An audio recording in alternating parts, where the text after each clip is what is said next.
Hello, my name is Guy Balotine, and I'll be reading the rape scene from Deadly Endings. Angelo sat on the sun-dappled altar of the church, playing with some cicadas he had imprisoned in a small wooden box, when he heard a gentle voice behind him. "Hello, my son," the priest said on a Tuesday at 3:46 on that airless, oppressively hot afternoon. "Would you like some nice cool wine to drink? I have some in the vestry," he continued, flashing his dazzling smile, lighting up the dim church. The ancient holy building stayed cool and quiet. Angelo felt very grown-up chatting with Father Benedicto and drinking wine. The young priest told him some amusing stories about Naples and what an exciting life he'd experienced in the big city. "You shouldn't tell your family I gave you some wine," he whispered conspiratorially, his lips touching the young boy's ear. "This afternoon will be our little secret," he laughed. "I think my mother would kill me," Angelo giggled. The wine flowed. The boy easily became drunk. The stories moved on, and Angelo's clothes were pulled off.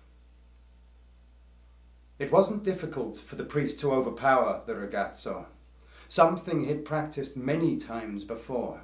The struggling, screaming, and occasionally crying added to the pleasure of the sexual act for him each time the man of cloth engaged in it. Unfortunately for the priest, he found this young Sicilian very strong for his age, even after the alcohol had softened him up, and so he needed to be particularly violent with Angel, yet it just made the undertaking even more sexually arousing. Angel's virginity was sacrificed over a black marble altar like an Old Testament offering. The young boy cried out in agony and shame as he was rhythmically pounded against the cold stone, with his forehead almost touching an ornate crucifix.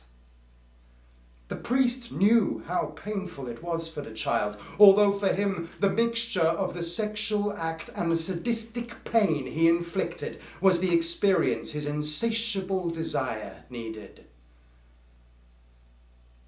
Normally, about 30 minutes after the priest had finished his rapes, he felt repentant and wanted to confess his sins.